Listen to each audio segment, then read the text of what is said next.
Hello, everyone. Welcome to the Jefferson-Chalmers Mainstreet Master Plan with Jefferson East and EJ DevCo. We will be getting started shortly, just allowing people to get a little time to come in. I'm Sabrina, the Marketing and Communications Manager here at Jefferson East. Welcome.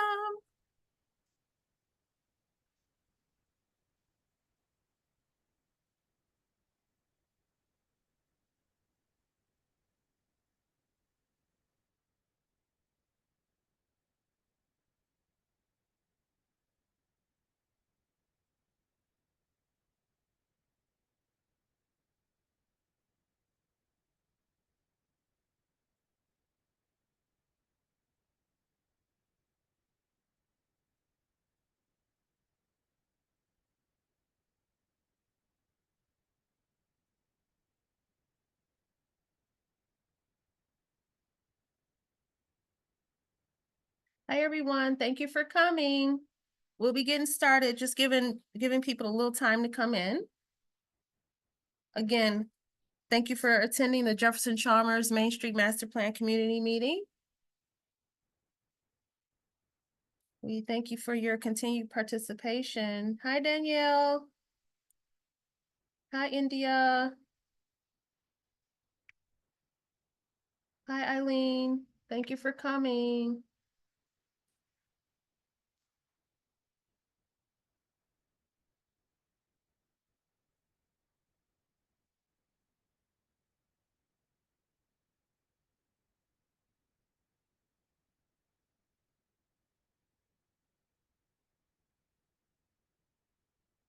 Okay.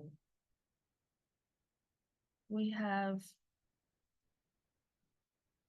a handful in the meeting right now. Guess we can start in another minute, Josh. I'm ready when you are, Sabrina. Okay. Okay, we've got a lot of information to go over today. Thank you again, everyone, for attending. We're going to go on ahead and get started with the meeting and respect everyone's time and all of you who showed up at 6 o'clock on the dot. So here we go. Yes, thank you again for coming on in. Again, this is live via Zoom. If you're not able to participate right now, we will be posting this on our socials and our website and everything, so you'll be able to see the replay. As you see on the slide, oftentimes when we are doing voting, we will do it through a program called Election Buddy. We won't be doing any of that today, but we will continue to keep that available. Check our socials for times where you can just kind of go on and register for that, so that whenever we do have another option to or opportunity to vote for any of the various things that we'll be talking about, you'll already be in the system. Please do put your questions in the Q&A box during the presentation. And also at the end of the presentation, we'll have a really nice Q&A session, a brief one. So just raise your hand during that time. And again, we will be, we're recording. You got that notification when you came on. So why are we here? JEI and EJ DevCo create conditions to directly drive inclusive development and foster growth throughout the East Jefferson corridor and its adjoining neighborhoods. We ensure that long-term Detroit residents are able to benefit from the revitalization of our community through economic development, implementing clean and safety programs, and preventing displacement. Last meeting, we always recap what we did before. We shared team updates. We shared JEI program updates. We also shared EJ DevCo project updates. We also had a really nice Q&A, and we shared announcements. For today, we will also share JEI updates. We have some really nice EJ DevCo project updates for you. We have a special guest, Ms. Rebecca Labov, who's with the City of Detroit Housing and Revitalization Department, and also a Q&A to follow that, again, with announcements. And to start you off is our lovely CEO, Josh Elling. Thank you, Sabrina. Flattery will get you everywhere. No, hey everyone, it is great to see you. Lots going on here. We're kind of changing a little bit of the focus in these meetings going forward. We're still going to continue to update individuals on the developments that JEI is directly spearheading within Jefferson-Chalmers. Use these vehicles to get resident feedback, vote on tenants, developments, things like that. But we really wanted to take a time to highlight all the other programs that JEI is doing throughout the corridor to really build sort of not only support inclusive and equitable development, but also to support resilient humans, resilient homes, and resilient neighborhoods. We'll have more on this new framing, but I'm joined with several of our team members, Elizabeth Hunter, our Director of Housing Counseling Services, Katrina Reinhardt, our Director of Home Repair, who will be talking about some of the work that we're doing to help keep Detroiters in their homes and grow our corridors. The first thing is I mentioned this concept of resilient humans. What we're really trying to do here, and this really encapsulate the work that Elizabeth does around us being a HUD certified counseling agency. How to provide individuals with the tool to increase their fiscal stability, their sort of everyday life experience, and so they can maintain themselves in their homes or their apartments, and kind of focusing on a range of different topics here that all kind of fall under Elizabeth's purview. But that being said, I'd like to introduce your neighbor, Elizabeth Hunter, to talk a little bit about our work on the HUD counseling side in our framework of resilient humans and some of the accomplishments that we've achieved through the third quarter of this year. Elizabeth?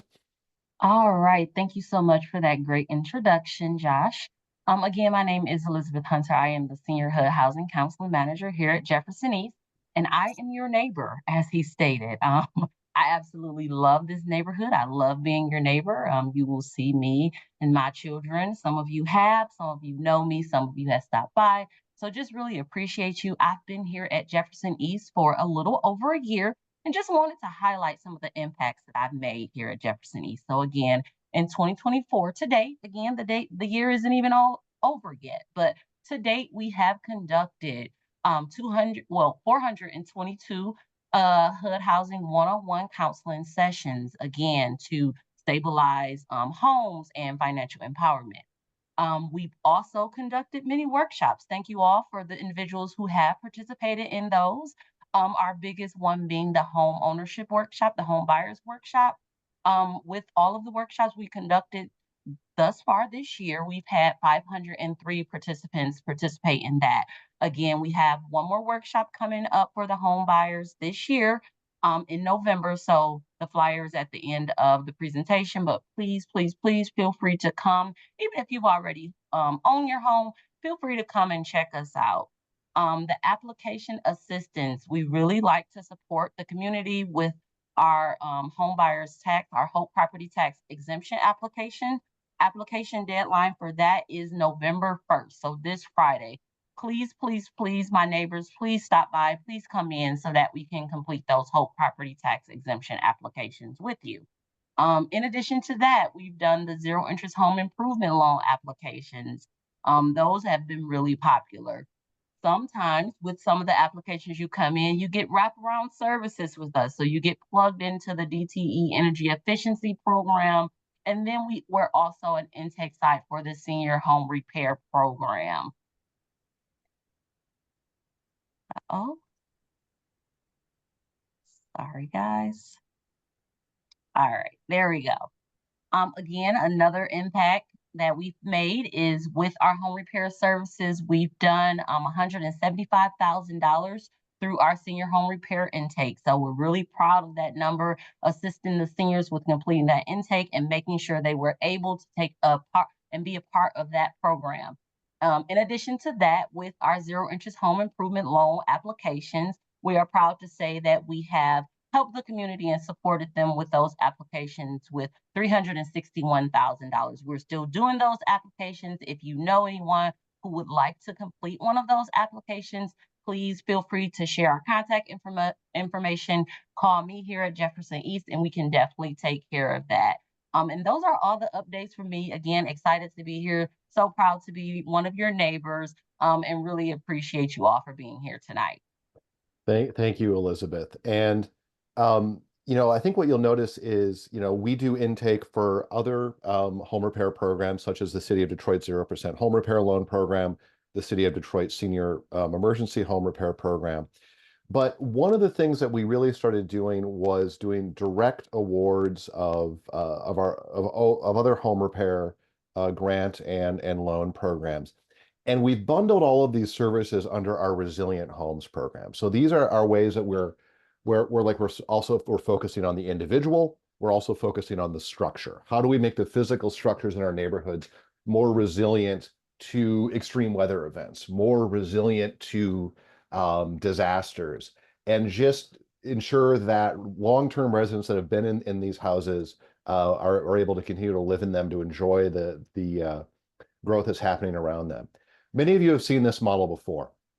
This is a real function of what our team does. There are numerous different programs that are out there and different funding sources for home repair.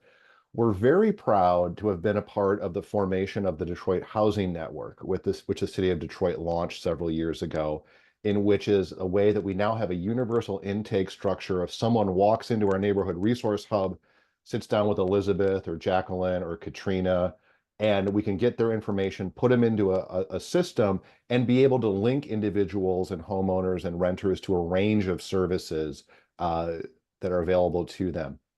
We're also plugged into a lot of other evolving programs, such as the Detroit Home Repair Fund, which I'll get in on a little bit. But our goal is to really look at an individual's situation, look at their house, and figure out ways we can find to improve their structure. This is a slide I'm very proud of. Starting in 2013 was when Jefferson East really began to do a lot of home repair grants and loans. We started with being an early intake center for the 0% loan program. We then layered on a lot of MSHDA-funded home repair programs. We were able to raise a lot of private capital and private philanthropy for disaster recovery. So since 2013, we deployed more than $3.3 million in home repair resources. And you'll see all the little dots. People would come to us from all over the east side, including some folks on the west side, because we did such a great job in servicing them. When you zoom in, you can kind of see how we deployed Detroit Home Repair Fund dollars, where our one-on-one housing counseling were, where we did basement muckouts, where we've done EEA, different types of grant programs, the loan programs, the HOPE programs. You just see a lot of the way that we concentrate our work. But what I'm so thrilled about is our progress year to date. Keep in mind that number, 3.3 million over 10 years. Because now I'd like to enter, this is some of the work that's happening in your neighbors' homes. We're really trying to find ways to drive energy costs down. So here's an example of one of your neighbors' homes who received extensive insulation and air sealing through DTE's energy efficiency program. We do a lot of work still replacing dilapidated boilers, flooded out furnaces. And with that, we have to do things like asbestos removal, lead remediation. A lot of our homes need electrical repairs to bring them up to snuff. So we do a lot of this work. And then other ways to make homes more energy efficient, more safe and secure, glass block window repairs. And then our goal is to always really eventually get to what we call energy efficiency and weatherization improvement, so we can help people save money on their utility bills. But to get there, we have to do a lot of health and safety fixes. So we'll go in folks' homes, we'll do floor repairs, we'll do plumbing repairs. With our friends at Wayne State this year, with a grant from the Michigan Health Equity Foundation, we helped 25 homeowners do a lot of keep water away from their homes, downspout gutter extensions, grading around the homes, sealing of foundations, rain barrels. Did a ton of this work. And then these folks were all plugged into our broader home repair programs as well, too. Did a bunch of rain gardens as well, too, to try to suck up some of this water in our neighborhood so it doesn't go flow into the sewer system and lead to more backups. Now, what we're trying to get to in all of this, though, is there was a study done several years ago that looked at the energy, health, and societal savings by weatherization. So weatherization is just a fancy word for adding insulation, air sealing, making sure your home is more resistant to hot and cold. But they really found that if we do these types of improvements on a home, you can have more than $7,800 in energy health and societal savings, reducing asthma attacks, reducing thermal stress, reducing food assistance because people aren't shivering in their homes, and of course, just saving money on utilities. We've had some individuals through the work that is done by the home repair team with Katrina and her colleague Faiza Sada, who's over at Energy Efficiency and Weatherization Work. We've had people see their electric bills go down $100, $200 a month. It really does work, and we want to really push to help people save money because you're spending less money on utilities. That's more money you can, save in the bank, put away for retirement, save for college, or go out to eat in one of the new restaurants we're going to have opening up in. But that being said, I want to introduce Katrina Reinhardt, another great Detroiter here, who is our home repair director, who's over several of our home repair programs. I'll give you a highlight of some of the accomplishments year to date. So, Katrina. Hey everyone, I'm Katrina Reinhardt. I'm the Director of Home Repair and Resiliency. And I'm trying to forward the slide. Am I able to do that? Okay, sorry about that. So I am over the Detroit Home Repair program, and then I'm also over the Mission NEP program. One of our biggest programs is the Detroit Home Repair program, and this year was the first year that we're going to be doing 16 homes a year. The focuses of this program is health and safety and making homes livable. We're really trying to keep old Detroit homeowners that have been longtime residents of the city and senior citizens in their homes. And so we're trying to make livability upgrades to these homes, accessibility upgrades, make floors safe again, reduce trip and fall hazards, reduce water infiltration from roof leaks, foundation leaks, restore accessibility to plumbing, and restore electrical, make electrical safer. And so this year so far, we have spent over $225,000, almost $226,000. And right now we have over $110,744 under construction. Among a variety of projects. I think that we have about 6 projects that are under construction right now. And we are spending an average of $23,000 per home using this program. And we're also leveraging it with other program dollars from the program, such as the Detroit, the MISTA NET program, the MISTA Mission program, which are on the next slide. Okay. So the MISTA program focuses on energy efficiency and accessibility upgrades. And we did upgrades for 6 different households. We have fully allocated the total loan amount of $137,000. And we have done some life-changing modifications such as roof repairs, ramps, allowing homeowners to enter their homes. In one situation, we had a resident that was wheelchair bound that was not able to safely enter the home. And if there was a fire, it was a very dangerous situation, and we were able to build a ramp so they could safely enter and exit. We have also installed gutters, fascia, done a variety of other repairs. And then through the NET program, we've focused on roofs. And we did roofs for 2 households using that grant. And we have fully allocated that grant for this year of $50,000. And then we also have our biggest program is the DTE Energy Efficiency Assistance Program. And this year, to date, we are on track to deploy over $900,000 in home repair resources.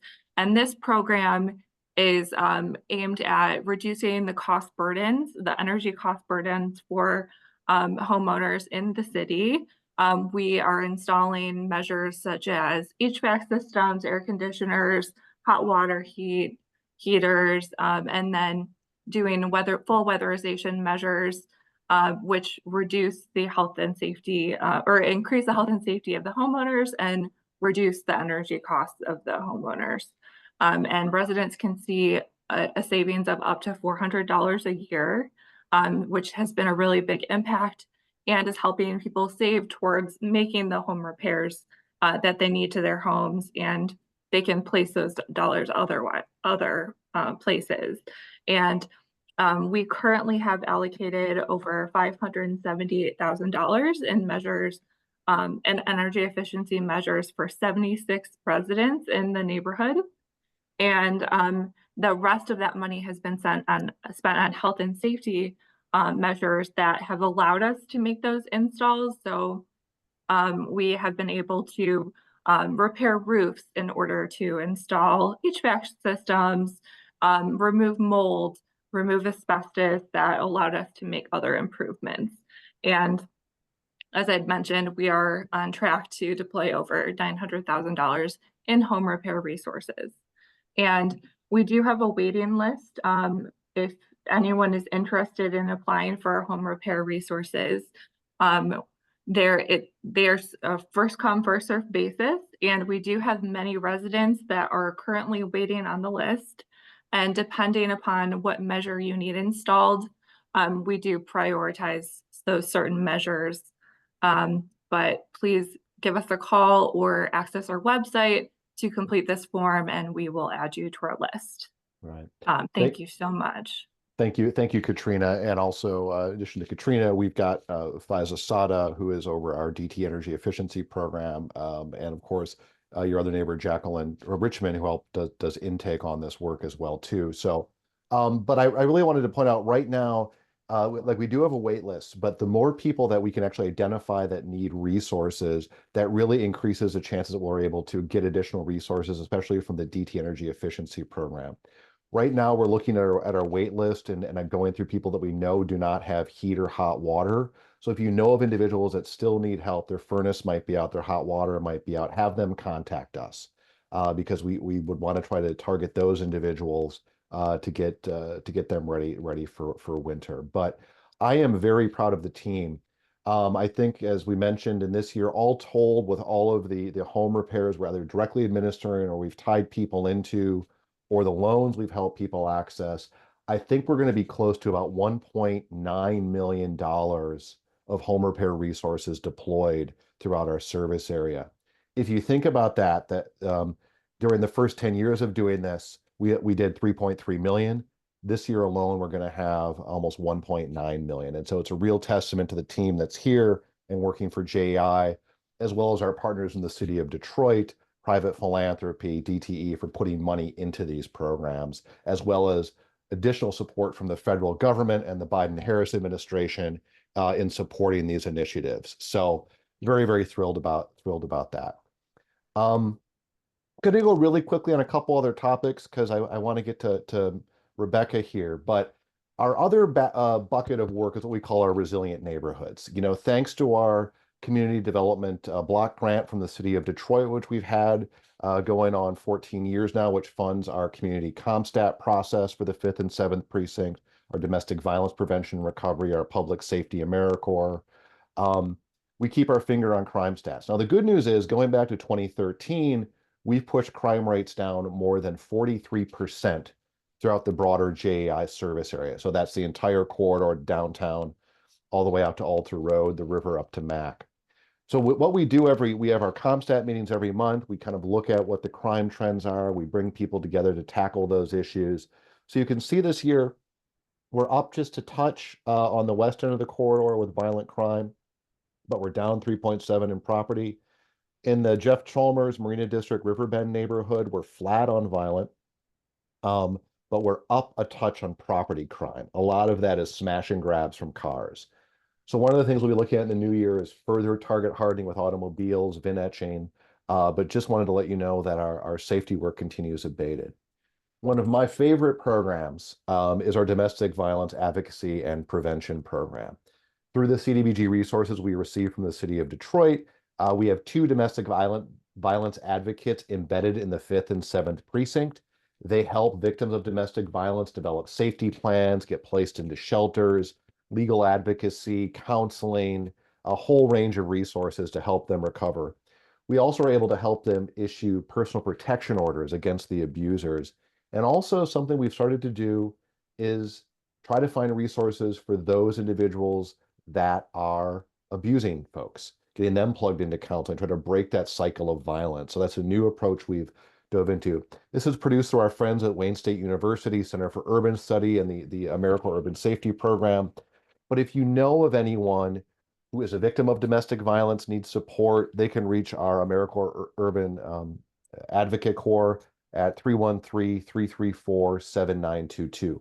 Year to date, JEI funded advocates have provided services to more than 378 survivors here in 2024. So very, very proud of this program, and our DV advocates in the precincts, along with the Detroit Police Department, do a wonderful job here. Our Clean Ambassador program continues. We have removed, every year we remove about 150 tons of trash from Jefferson. This stat's a little bit off. I think we're at about 190 tons of trash this year that we removed. You're going to start to see some new trash can wraps appear up and down the corridor. We're going to advertise our different services. But if you see these folks out and about providing not only litter management services, they'll remove graffiti, they'll help motorists or pedestrians who are lost. Just say hello. And many of them are your neighbors. There are, I believe, 15 Clean Ambassadors that live up and down the East Jefferson corridor. This is not an easy bit of work, though, if I could do one little plug. This is an area where every year we have to raise the $100,000 to keep this program going. So if anyone is interested in looking maybe at a Clean Ambassador sponsorship, if they work for a company that might want to sponsor, if they'd like to make a private donation, please reach out to myself or Sabrina, because we could always use support to keep this program going. So, but one of my favorite things. And you'll see some of the inputs that we had over the years with the number of trash bins that we maintain. Now, the next thing that we are focused on, and I don't have all the answers here, but we are going to be more focused on this in the next year, is obviously trying to help residents, the city of Detroit, and others come to an agreement around a resolution to the floodplain issue in Jefferson-Chalmers. When I last sat down with the mayor referenced sort of residents' opposition to an initial proposal. We've been pushing the mayor to engage in a more collaborative process with residents. But in the next year, we have received some funding from the University of Michigan to look at existing proposals to remove the neighborhood from the floodplain and evaluate them in terms of different climate change scenarios, different levels of precipitation, lake levels. So we'll start rolling that out next year and look out for that. And we hope this is a way to kind of bring people together and have a collective conversation about potential solutions and start to weigh the pros and cons. But one of the issues, Jefferson-Chalmers faces a unique threat. It faces shoreline flooding threat, it faces basement backup flooding threat, and it also faces surface flooding threat. On the basement backup flooding threat, we live at the end of the funnel. So if you're looking at these maps, these are maps of the regional sewer system. You see how all these sewers kind of flow down to the Detroit River interceptor, which runs under Jefferson, and eventually gets pumped down to the sewage treatment plant. And because of our vulnerability here, when it rains, all of this flows downhill, and it can cause substantial backups like we had to live through in 2021. Of course, we have the floodplain issue. What the proposal was originally, which residents soundly rejected, to close canals. But we have this issue here of the Fox Creek backwater gates that we need to solve for, which during an extreme rain event can send flood water down Fox Creek in and discharge CSO overflow and partially treated sewage into the lake. And there's a potential nightmare scenario that could develop. Say, for example, let's say we came to an agreement on a shoreline solution. And let's pretend that we had temporary locks around each canal opening that were closed during high water. And let's say it's a high lake level.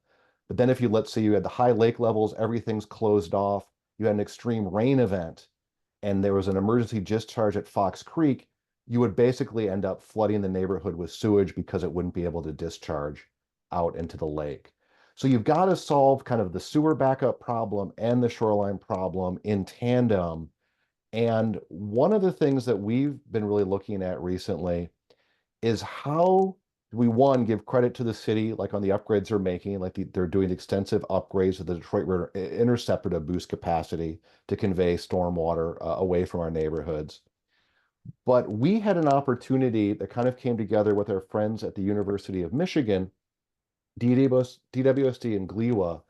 We submitted an EPA community change grant to fund roughly $10 million to explore developing a system in which there's two large storm drains that run under Frood Street. One's owned by GLEWA, one's owned by DWSD. Would there be a way to combine those two storm drains while at the same time sort of sectioning off stormwater that would be coming north of Jefferson so it couldn't flow down to this, what we call kind of the express lane for stormwater? This would dramatically increase the capacity to drain the neighborhood of stormwater runoff, pump it out the new Frood station and out the CSO facility. But the engineers estimate that if this system is built, and the whole system would cost about $60 million, it would make, if there, Jefferson-Chalmers would be in a much better position to survive a 4-inch rain event, because we'd be able to basically sort of wall off all the water for the north and then make sure all the water that drains from within the neighborhood can make it out here. So very preliminary. We submitted a large EPA community change grant on this. Hopefully we'll hear about it. But if we did, we'd have 10 million to put into the kitty with our friends at the city at DWC and GLEWA to try to look to build this solution. So haven't heard on this yet, but hopefully we'll get some good news on this. But this is some of the solutions and advocacy that JI is kind of looking for to bring some more resources to solve some of the flooding issues. In this case, trying to make the neighborhood more resilient to basement backup issues. Last thing I'll say, I had the good fortune to be out in Washington, D.C. this week on a learning trip, met with some of our senior HUD reps. I referenced a lot of the great work the city and others are doing around the housing network and the home repair. I talked to our friends at HUD about the floodplain issue. I talked to our friends at the EPA about the floodplain issue. So we are continuing out here advocating for solutions, and we'll look to get more involved in that. That being said, you know where to find us. We're there at Lakewood and Jefferson, just behind Detroit Soul. Come on in, and the team is down there. There's someone there every day a week. If it's not Elizabeth or Katrina or Danielle, Basemore is there with our community tech workers doing the small business support. And in the next couple of meetings, we'll roll out some more of our resiliency frameworks. We haven't gotten into resilient businesses. Danielle's work around digital resilience. So we'll talk about some more of those programs, but all of this happens in the resource hub. So that being said, I'm going to go quickly to some projects and get to Rebecca. A few quick notes. Number one, thank you for everyone. These are a map of the projects we've completed over the past years. The Marlboro Apartments, which we're closing in on the permanent financing. Of course, our office building, Detroit Soul, and of course the restaurant at 14628. All of an update there. This is over 10 million of investment and 23 deeply affordable apartments. These are the buildings that are left in the direct JEI owned and controlled real estate portfolio. So we have the former Crown Cleaners at 14313. We have the long, skinny former Fish Market building at 14326 in the adjacent lot. We have the 2-story building at 14522. And then, of course, the corner of Alter and Jefferson, our large primary project site, which we call the Gateway, right there at Jefferson-Chalmers. Now, some good news. I think in the last meeting, we met with Nia Marshall, voted on Nia Marshall. She will be opening her second restaurant in 14628 East Jefferson.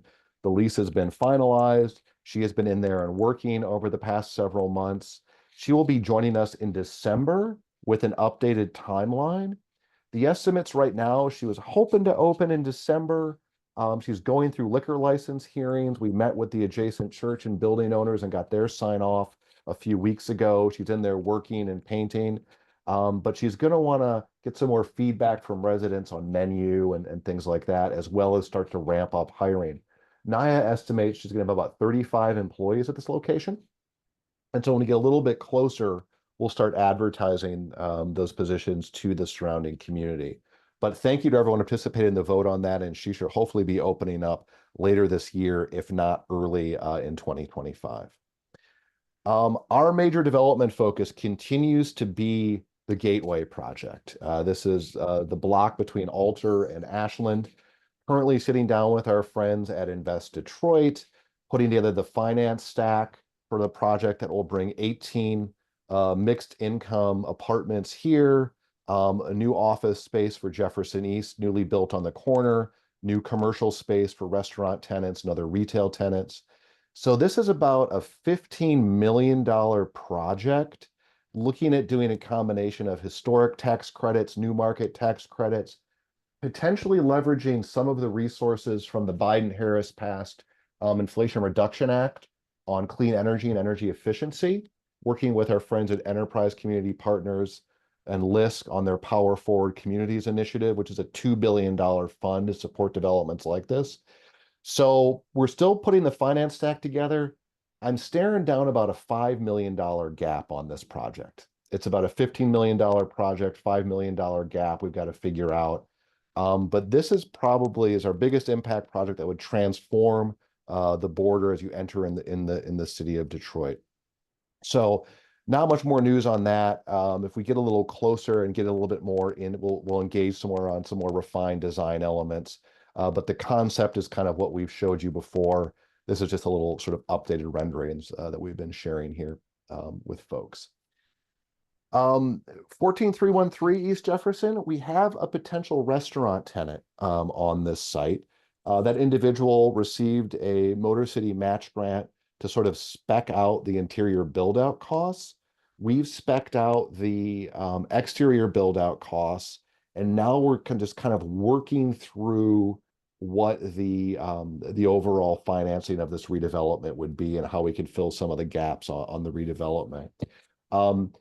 Once this individual gets through some initial design numbers to see if it's feasible, we will want to have him meet with the community to understand his concept. But it is something I think that everyone will enjoy and is in alignment with supporting minority-based business growth. So we'll look to introduce you to this restaurant tour once we get a little further through to see if the concept would even work financially on this site. 14522. I'm a little bit stuck on this development. As you know, this building lies in the floodplain, so we can't deploy federal resources. I've got about a $1.2 million gap on this development. And for those of you that we had talked about before, it was going to be about a three apartment units above, and then retail space on the bottom, trying to figure out how I make the math work on this one. So I haven't had any breakthroughs yet. I've had some people express some interest in purchasing it, and it walked through a few tenants, but nothing's really bubbled up yet on this. So I've got to kind of focus on this in the new year. The other property which we've been struggling with is 14326. If you recall, this was a building that we originally wanted to do a food hall in. We own this building. It's a long, skinny building. This is the old fish market building for those of you old timers like me. And then, of course, we have the adjacent lot. The challenge with this building is it's really long and skinny. So about 1,400 square feet is a shotgun building. The east wall is pretty substantially deteriorated. I think this came in at about a $2 million gap, a $2 million project just to renovate the building. But I had about a $1.2 million gap. So I really don't know what we do on this. One thing we're exploring, this is just very, very preliminary. We've met with a few companies that produce modular multifamily buildings. And we're speccing out, if we were to demo this building, would we be able to do a 6, maybe 8 unit small apartment building on this site with modular construction, elevate it just enough to be able to do a letter of map amendment to raise it out of the floodplain, thereby allowing it to receive federal resources. Again, very preliminary, don't have any numbers to compare it, but that's something we'd want to come back to this body to get your feedback on to see if that might be an approach that we might want to do. But something that we're thinking about creatively, because unfortunately, some of these very small commercial buildings, the math just doesn't make sense. And we've got to find new ways to engage on that. So I'm going to close with this. I'm going to hand it over to Rebecca. The Marlboro Apartments, and I can't say enough thank you to Rebecca and her team on HRD on this project over the years. Your friends of the city put home dollars into this CDBG, helped us get this building done, and has created some wonderful new homes for your neighbors. We just rolled over to a new property management company, Continental Management, extensive experience in affordable and mixed income housing management. We still have some units available. We have one or two affordable, deeply affordable units available, and then we have the 70% AMI units available. So if you wanted to reach out to Continental Management at 313-824-1881, they can give you a tour of the apartments, but there are some good looking units. Also tangential of this, we're finalizing the financing for the construction of a parking lot south of 910. And we've submitted for some additional city support for parking lot construction north of 1031. So stay tuned for that. But this is a good segue for me to introduce Rebecca Labov. Rebecca is going to talk about a very important economic development tool the city is working to establish here in the city of Detroit. And it's an expansion of pilot financing or incentive program. Pilot stands for payment in lieu of taxes. Basically, in the city of Detroit, a building like 910 Marlboro or 1031, we were eligible for a pilot, which basically is a tax cut for affordable housing because this project had federal money into it. So we could go for a pilot, and that basically, instead of us paying $20,000, $30,000 a year in taxes on these renovated buildings, we pay about $1,200 a year in a pilot payment to the city, which covers essentially the property taxes on this. That helps us maintain the affordability in this building that are governed by the covenants we have between us and the city of Detroit to maintain affordability in these buildings for a period of 56 years. That being said, not every affordable housing development can access a pilot that easily. And I'm going to introduce Rebecca to talk about some of the challenge of affordable housing development and how a revamp on the pilot ordinance that's currently pending before City Council could really help us build a lot more affordable and mixed income housing within the city of Detroit.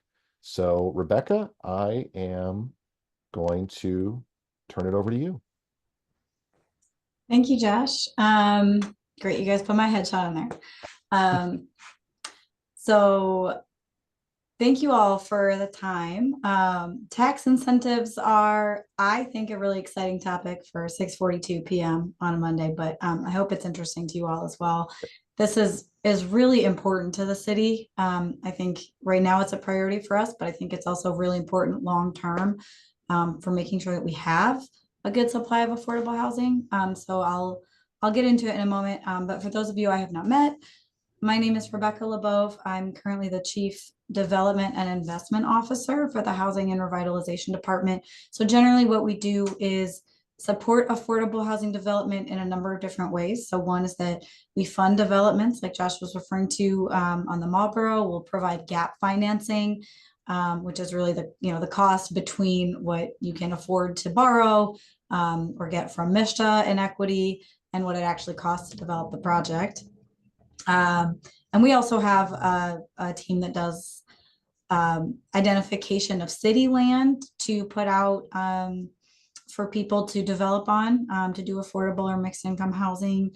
And then we have another team that sort of supports developers in walking through the process to get the deals done. So that's generally what we do. I don't know if I have, maybe I do have access to control the slides. Fantastic. So just to set the groundwork a bit, I don't think it's a surprise to many that we have an affordability issue in Detroit, but this is not a Detroit specific problem, right? So nationally, you're seeing a lot more discussion of this. And of course, the Harris campaign is really focusing in many ways on affordable housing. But we are not alone here. We have a cost issue that makes it really hard to do any kind of housing, let alone affordable. Next slide. I don't know if I can control this. So a bit of data to provide context here. If you look at the graph over on the left, you can see over the last 30 years, how our housing supply has compared to the demand, and times where we have had, a surplus of supply versus a deficit, and that the numbers are misleading and how they didn't translate the format correctly. Where you see that deficit begin most recently is after the 2008 housing crisis. So forgive the format there. And then 2022 is should be over more towards the right. But essentially, nationally, this is one of the more conservative estimates I've seen from those who look into housing supply shortages. We're short about 3 million units across the country. And I've seen estimates as high as 5 or 6 or 7 million units that we're missing. And then if you look at the chart over on the right, you can see what that actually means in terms of how it impacts renters. And this represents the cost burden. So the red is a severe cost burden, meaning people are spending more than 50% of their monthly income on their housing costs. And the purple is a moderate burden, which is they're spending more than 30%. And of course, for the first income bracket, people making under 30,000, you're almost always going to be cost burdened because housing is a commodity in our country, and it's just not set up for people to afford making those levels of income. But what you'll see is over time, the cost burdens increased for people in the lowest income bracket, but it's also been increasing for people making under $45,000 or households making under $45,000 and even making under $75,000. So we've seen cost burden impacting people across the income spectrum as we're seeing the supply problem kind of increasing and magnifying. So just to talk a little bit about what we mean by affordable housing when we talk about that at the city. Housing should be affordable to you in your household, regardless of what your income is. So I know we talk a lot about this AMI number, or area median income, which in our region is the $67,200 for sort of a typical household. When we say low income, these are sort of national definitions for what these mean. These are not terms that we created at the city. Low income is people making below 80% of that median. Moderate is between 80 and 120% of that median. And then market rate or unrestricted, typically we're talking about anything over that 120% AMI. Our work in Detroit, we focus below 80. So right now, over 70% of the units that are under construction are at 60% AMI or below, because we know that that's where most people fall. So we really try to focus on the lower end of the spectrum, but there is a need across the board for more housing units. That's what when we see the supply deficit, that's not just affordable at 30 or 40 or 50% AMI. That's at all parts of this income spectrum. So this slide originally was animated, so I could talk you through it a bit, but I'm gonna just kind of help you focus on what it means. And it is a bit technical, but I think it's really, really important to understand why it is so hard to do affordable housing. So if you look at the two bars over on the left, thank you, whoever is doing the blue, I appreciate that. These are the costs if you don't have any subsidy. So no low-income housing tax credits, no gap financing, no tax incentives. These are sort of the typical costs for building and operating a one-bedroom apartment and a two-bedroom apartment. So you can see for the one-bedroom, your financing costs, if you finance the entire thing, saying you don't have your own money that you're bringing to this, are about $1,600 a month. On top of that, you've got about $1,000 or over $1,000 in other expenses. So this is for a new construction project. You've got about $500 a month in taxes on that unit. You've got about $500 in all those other costs you have to pay, your utilities, your management company, repairs that you need to do to keep the units in good condition for your residents. That's $2,700, $2,725 a month to pay for the cost to build the unit and operate the unit. For a two-bedroom, you can see that's higher just because they're larger. So that's about $3,000. That's not a rent that most people can afford.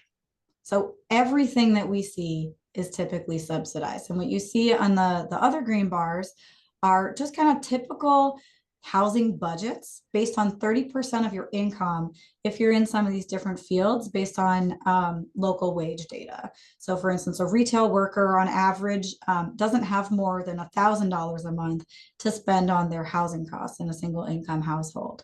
And it takes a two-person household that's really making a combined sort of professional income that allows them to pay that sort of cost that it would take the developer and the property owner to do that without subsidy.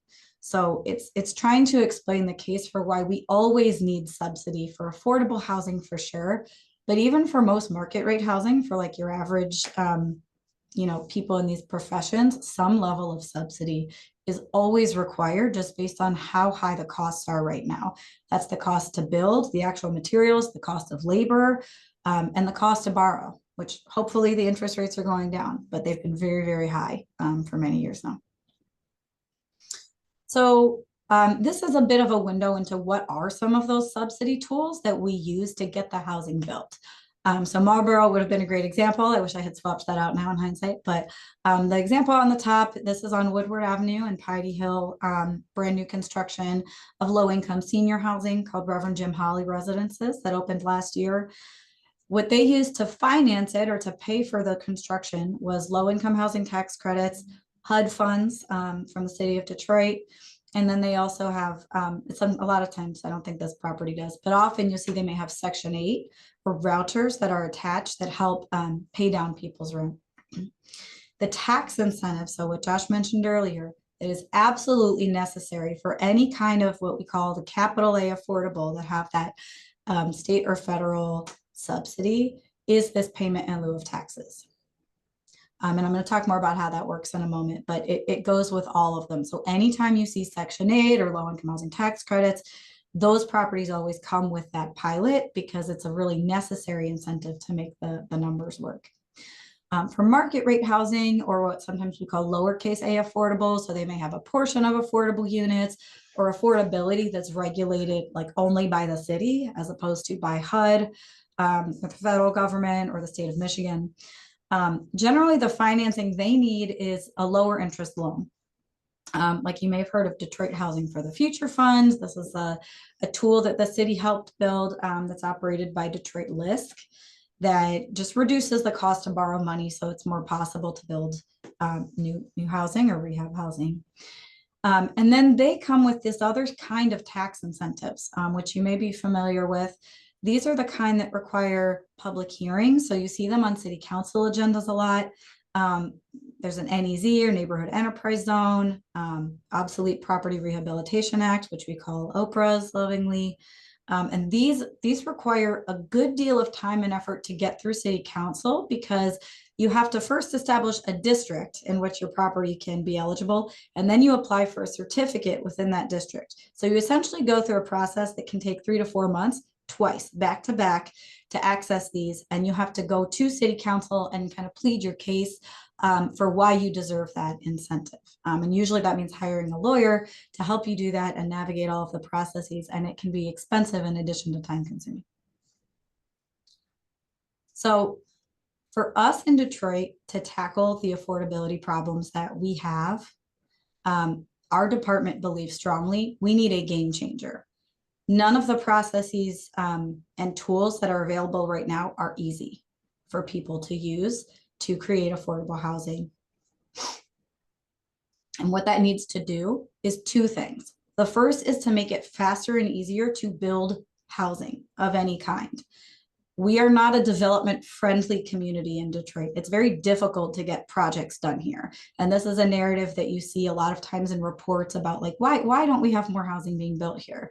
Developers will say time and again, it's just difficult and it's expensive. And the second thing is we want to make sure we're incentivizing affordability and enabling that affordability. So whatever tools we're using should be making it as enticing as possible for the developers to provide more affordability because we know that that's what we need in Detroit. So here's how a pilot works. I'll skip over this slide a bit because I think we kind of covered this, but it's this tool that we see in that like capital A, federal or state regulated affordable housing. But what it does is it takes your taxes and it ties them to your rents and what you receive in rent as a building owner instead of your property value.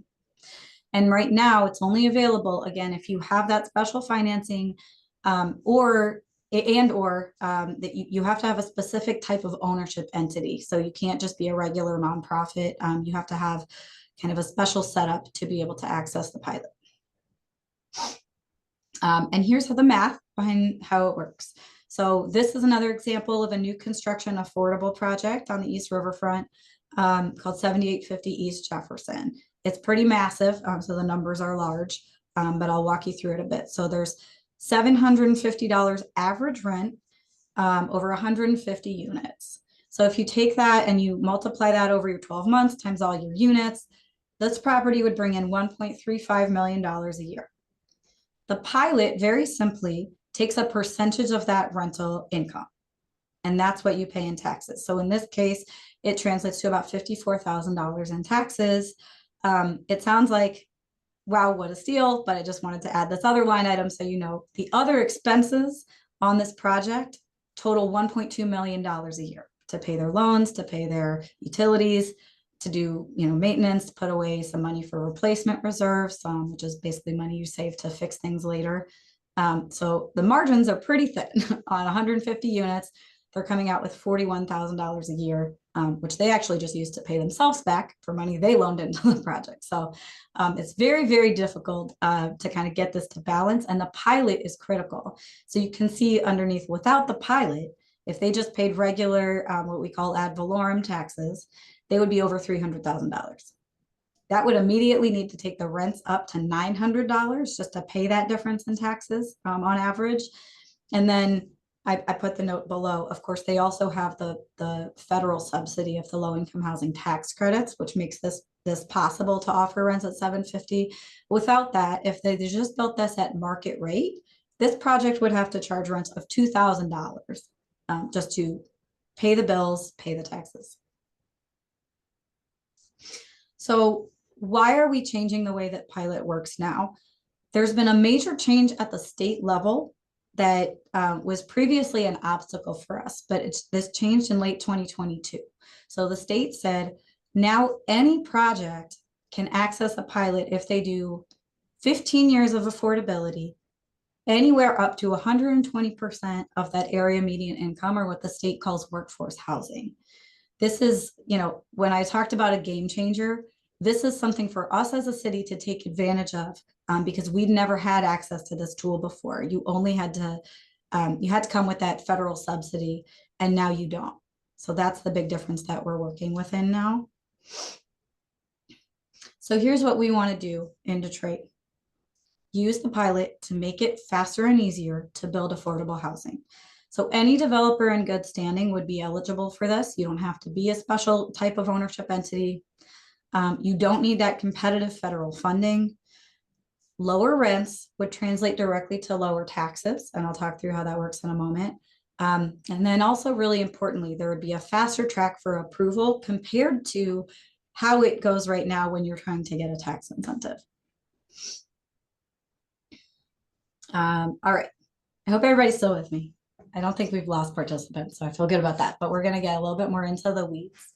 So the first section here is we're going to talk about how would the pilot support very low income properties.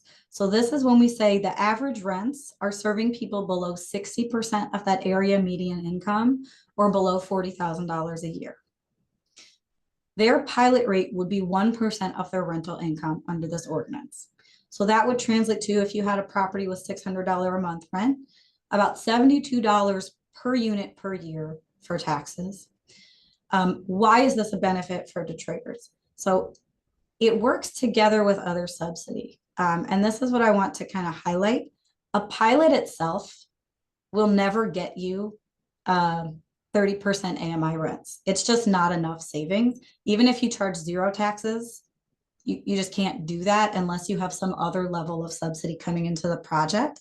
So what the pilot does is it says, if you want to offer 30% AMI units, it increases the benefit by saving you on your expenses. And that helps the project compete for other funding. So it makes the project more competitive for things like low-income housing tax credits, and it saves the city money. So you can see at the bottom line, it reduces the need to come to the city to ask for gap money. So when we modeled all the projects that had pilots over the last year, they typically now pay 4% of rental income. If they paid 1%, that would have saved us $3.4 million that we put into projects. That would get us 3 more buildings that we could have gotten done with our gap funding had we had lower pilot rates. So it makes the tools we have more cost effective, so we can build more units that are very low income, below 60% AMI. For permanent supportive housing, so this is housing that specifically serves people who are formerly homeless or at risk of homelessness. We say 30% AMI, but many of the residents are at 0% income, or 0% of AMI or no income. These projects always have support of vouchers that help pay the rent for the residents. The pilot rate would be nominal, just $1 per unit per year, because we know these projects really need that level of subsidy. And they need supportive services. So like the property management often works with a supportive service provider to bring in case management and other services like healthcare for residents. So we really want to make sure that they have the most money they can to serve the residents. So this is, a lot of what we do is supportive housing at the city, and we want to do more of it. So the more we can spread the resources we have around, the better, and the pilot helps us do that. For low income properties, so this would be those that are serving on average residents or households between 60 and 80% of that area median income. So we're talking about an income range of $40,000 to $52,000 typically. They would be paying 4% of their rental income. So for a $1,200 a month unit, their taxes would be about $576 on that unit per year. Why would we do this? So it saves those projects time and money, and it provides more affordability than the typical kind of tax abatements that we give. So people may have heard this idea of like 20 at 80, which is that, a lot of times when we give a tax incentive right now, like an NEZ or an OPRA, we require as a city 20% of the units to be at 80% of AMI. With a pilot, the savings only goes to the affordable units. So we would be getting a lot more affordability. We were seeing this modeling well with projects that do all of their units at 80% instead of just a 20% of their units. So there's a lot more affordability that we can leverage with the pilot.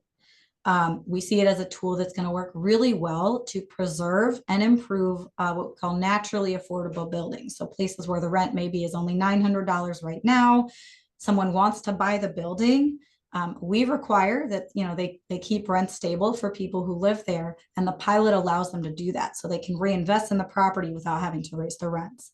I'm going to the next slide. We would also allow moderate income properties, so those who are serving average households between 80 and 120% of AMI, or $53,000 to $80,000 a year, to access the pilot. This would only be by city council approval. But why we would do this? Right now, we have no tools to offer housing here. We build luxury housing in Detroit, and we build very affordable housing, and no one builds this because there is no tool for that. Tax credits don't build this. HUD subsidy doesn't build this. And the market doesn't build this on its own because you always need some kind of gap. So this is a way for us to say in the long term, do we want to have housing that can support someone on a teacher's salary or a firefighter's salary? Right now, maybe these rents are market rate, like $1,500, but it won't be in 15 years, right? Like we're going to see those rents continue to go up. If we don't lock in affordability at this level, we will end up with a housing market that serves very low income and very high incomes. So this is that missing middle tool for us to think about creating a more stable housing market for our city in the long term. And there's also some of those 80% units that we've built over the last 10 years. when their tax abatement burns off, there's no other tool for them. So those units will convert to market rate if we don't have some way in place to save those at 80% AMI and prevent displacement of people living in them. And the last piece of the ordinance from a policy standpoint is that vacant rehabs are incentivized here with a 50% reduction on sort of whatever the rate would have been, and fast track approval without requiring city council vote up to 120% of AMI, just to give more flexibility. I'm sure Josh can tell you the vacant rehabs are extremely challenging to do. They're expensive. There are surprises hidden behind all the walls and in the ground. So knowing that we want to see more of these vacant buildings brought back online, there's sort of additional incentive built in there. What you would have to do to access it: restrict the units for affordable or workforce housing. You would have to invest in the unit. So there would be a minimum investment threshold per unit that we would need to see. And then critically, the projects would have to have a certificate of compliance. So we can't be granting this tax incentive to landlords who are not maintaining their homes in a way that they can pass a BSEED inspection. The fast track, essentially, we talk about this saving a project months of time. If it's below 80% AMI or serving people who are low income, the ordinance allows for administrative approval that we believe with MSHA we can accomplish in 4 to 8 weeks. If you're taking a typical tax abatement, we know that can take like 9 months. So that's the fast track that we're talking about. Some other things I think are just important to note. I mentioned we have rent increase limits if you're accessing this kind of city tool called tenant retention standards to prevent any kind of dramatic rent increases from people who are receiving a benefit under the pilot. There's no change to requirements around things like design review or ADA standards or fair housing. That's not changed by this ordinance, and we're not asking to the fast track won't, help you around a zoning change, right? You still have to go to council for all of those types of things. If you're getting city land, that has to go to council. If you're getting city funding, those will still have to go to council. So all we're changing is access to the tax incentive. And I think I have a case study, but I think I'll stop here and end on this slide and just talk about some of the benefits that we see. So I think I showed hopefully that what it does is it reduces the cost to operate housing through lower taxes, and it passes that benefit on to the renters. It helps the developer get a larger loan with longer terms and better terms, so they don't have to rely as much on public funding. It reduces the risk to the developers. If you don't know whether city council is going to ask you to do different level of affordability when you get to the council table, it's really difficult, especially for like new and emerging developers. A lot of them don't want to take that risk because they don't know, they're putting pre-development costs. They're paying an architect and an engineer, and they're doing all this work up front, trying to get a lender on board, but your deal might change at the last minute. If one of the council members pushes, I want to see 60% AMI and not 70. Now you're back to the drawing board because everything is blown up. So reducing the risk and just knowing what is the benefit I get for the level of affordability I'm proposing is key. And we have spent a lot of time talking to emerging developers, and specifically part of the READ group, or Real Estate Association of Developers, which is an association of developers of color who helped us craft this policy in a way that they believe will really help them access more capital so they can participate in development. And lastly, it incentivizes the improvements. So requiring that certificate of compliance, that's actually not something we do right now for most tax abatements. So it's raising the bar on what is the level that we expect you to deliver and maintain the housing at to access that tax incentive. So, we see it as like a huge benefit to just get us more housing built and incentivize affordability. So we're very excited about it. It is going to City Council for a vote tomorrow. And I'd be happy to talk to anybody more and take questions about it now, because I imagine there's lots of questions, and I really appreciate everybody for hanging on through all of the numbers and details. Thank you, Rebecca. And Yeah, this is something I think is very important because as someone who's gotten a little bit of affordable housing development done here, I know how challenging it is to get this done, especially with historic rehabs. The time to get approval for incentives really is a killer on development deal and drives up cost. And having this certainty, one of our, I think you all know your neighbor Brandon Hodges. He was very active in Reed. He helped to craft this development as well too. And you know, Brandon as he continues to advise with us, and he has some new developments coming to Jefferson-Chalmers. So I just think this is a really good tool and would help us build not only affordable housing, but also workforce and missing middle housing, which we desperately need in the city as well too. That being said, Sabrina, I think we could entertain a few questions for Rebecca before we cut her loose. If anyone has a question, I guess you can raise your hand and we can unmute you if you have any questions about the pilot ordinance. Okay. All right. Well, seeing none, I think if anyone wants to email Sabrina later with questions, we can get them over to Rebecca. This will be going to council. Hopefully, if you want to, those of you who think it's a good idea, if you want to reach out to Council Member Johnson or Council President Sheffield and encourage them to support this ordinance. But I think this is a good thing for the city and affordable development. Rebecca, I just wanted to thank you. Thank you for your support in getting development done in Jefferson-Chalmers. And thank you for taking the time tonight to come and explain this important new incentive to develop affordable and middle income housing in the city of Detroit. Yeah, thank you for having me. I appreciate it. And yes, anybody who wants to tune in tomorrow, you'll see me there. I'll be there all day with my snacks. We're hoping to have a lot of support out of you. A lot of folks are excited about it, and we hope they'll be there supporting us. So, and thank you to JEI for supporting us as well. All right, thank you, Rebecca.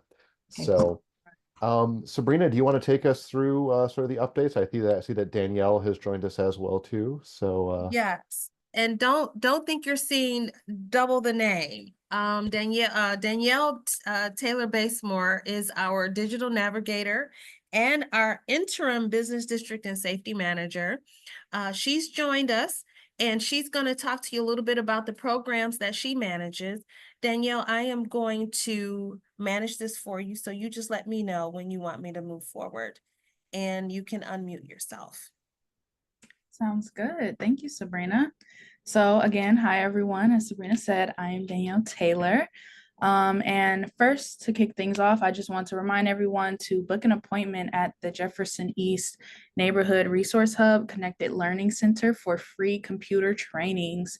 We support everything from resume building to learning about different operating systems and even getting into graphic design. So please call or text me at 313-251-3760 to schedule an appointment for any technological help. Yeah, you can go to the next slide. Wonderful. And so just to let everyone know, JEI works to foster services that will drive a positive impact in the neighborhoods along the East Jefferson corridor.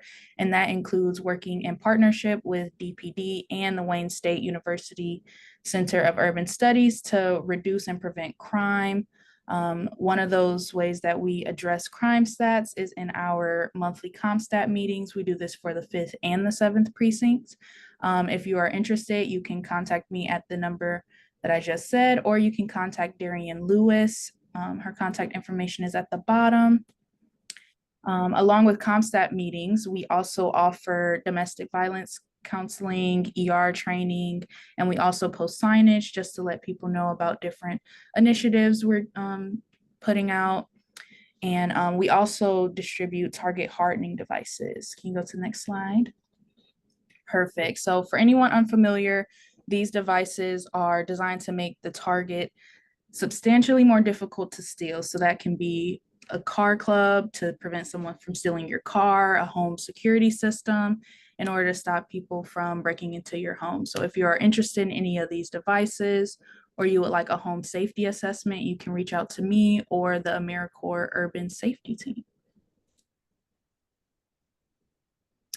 Then any questions? Anybody? No? You can raise your hand or post them in the chat. Yep. Email, text, call me. I'm available. Okay, Danny. since you're Perfect. on. Speaking of ComStat, our next ComStat meeting is November 19th at 1 p.m. We host these in the Hope Community Church. They're not in the room currently shown, but now we host them in the basement, and everyone's welcome to come. You will have to sign something with Darian beforehand, but you are more than welcome to come online or in person. And as part of our housing counseling services, we offer every second Wednesday of the month a home ownership workshop. As you can see, we teach you everything from A to Z, from start to close. And this is run and taught by our HUD, senior HUD housing counseling manager that you met earlier, Elizabeth. The information is here. You can check our website, our social media channels. We do e-blasts. Feel free to, when you visit our website at jeffersoneast.org, sign up for our newsletter, and you can get up to the minute, firsthand information for our workshops and things like that. But our next homeownership workshop is being held Wednesday, November 13th from 4 p.m. to 8:30 p.m. These are virtual. And if you attend the entire workshop, you do qualify to get your certificate of completion, which makes you eligible for many down payment assistance programs available. And if you have any further questions, you may definitely reach out to Elizabeth at ehunter@jeffersoneast.org. If I can give Elizabeth a little shout out on that. We think we've had about 50 people come to the seminars. 20 of those got their certificate of completion. And as of today, we know of 5 Detroiters who bought their first time home somewhere in the city of Detroit. So these workshops really do make a difference, especially coupled with the Detroit Down Payment Assistance Program.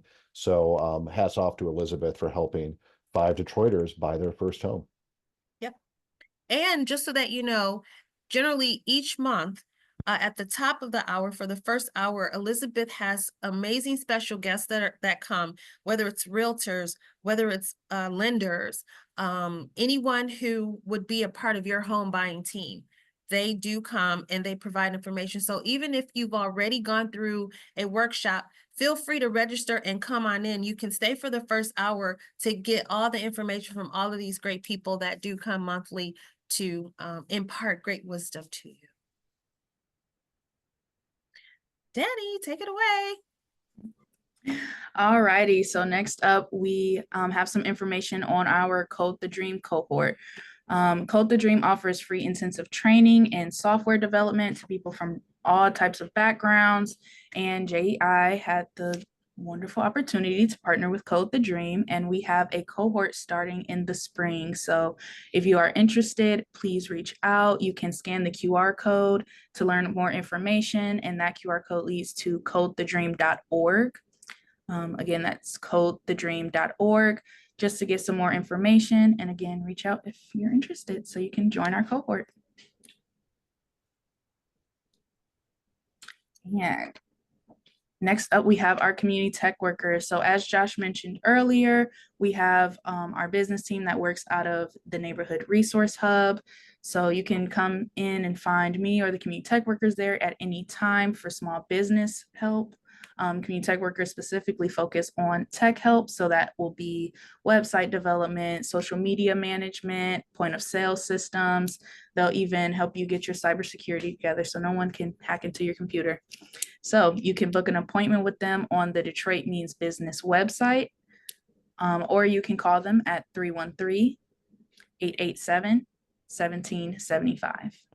And if I could give a shout out to Danny and the tech workers here, we recently received an expanded National Science Foundation grant through our friends at the University of Michigan to keep this program going. So Ed and Diamond are 2 of your neighbors, young people that grew up in Jefferson-Chalmers, and they're helping businesses all across the city of Detroit. So it's great stuff. Get dialed in and get some small business support and let people know about this great service that's right here in your backyard. All right, please do. This is the mothership. jeffersoneast.org is our website. You can access all of the information that you need on all of our services and programs, keep abreast of our events and everything there as well. Again, jeffersoneast.org. All right, it is time to vote. If you are not aware, early voting is happening right now through November the 3rd. If you visit michigan.gov/vote, you can find out about all of the 15 polling places that are available right now in metropolitan Detroit for you to stop in and cast your vote. November 5th is the day to vote. So again, visit michigan.gov/vote for all information that you need about voting. And if I could just add, we a lot of the investment that we've seen come into our programs, supporting our home repair resources, the small business counseling resources, were many of the programs that our elected officials enacted, from the ARPA programming to the COVID relief to the Inflation Reduction Act. So we have a really big stake here in making sure that these programs continue so we can help more of our Detroiters build more affordable housing and continue to move our city and this region forward in an equitable and inclusive manner, in a manner that we support everyone, no matter what we look like, what our religion is, who we are. So that being said, I would just encourage everyone to get out a vote. Now, November 5th is my birthday. So just let's make that a happy day. And just keep that in mind as you make your decision over the next couple of weeks. I did early voting yesterday. It was a lot of fun. I encourage people to early vote and get there so you can beat the rush on election day. So. And it looks like there's definitely more than 15 early voting locations. But again, michigan.gov/vote, you'll be able to find out exactly where they are and what's close to you. And our next community meeting is being held on Monday, December 16th from 6 p.m. to 7:30. Same time, same place, virtual. And at that point, you'll learn a little bit more of how we're going to be hosting these moving forward. But again, thank you so very much for coming out. And I believe that's it. Yep, that's the last of our presentation. Unless, I guess, does anyone have any? We got a little bit of time here. It's 7:21. Any quick questions? Anything that was presented? If not, you know where to find me. We'll be back in December, but if anyone has any questions, feel free to raise their hand. Otherwise, come on out to the next community meeting, or come down to the resource hub, or shoot us off an email. But just okay. All right. Well, that being said, thank you, everyone. Sabrina, thank you for putting this on. Thank you for the team. Thank you for all of you for coming out and supporting us. And if you have questions, you have feedback, please don't hesitate to reach out. Oh, there's a question. Corey's got it. Oh, I thought Corey did have a question.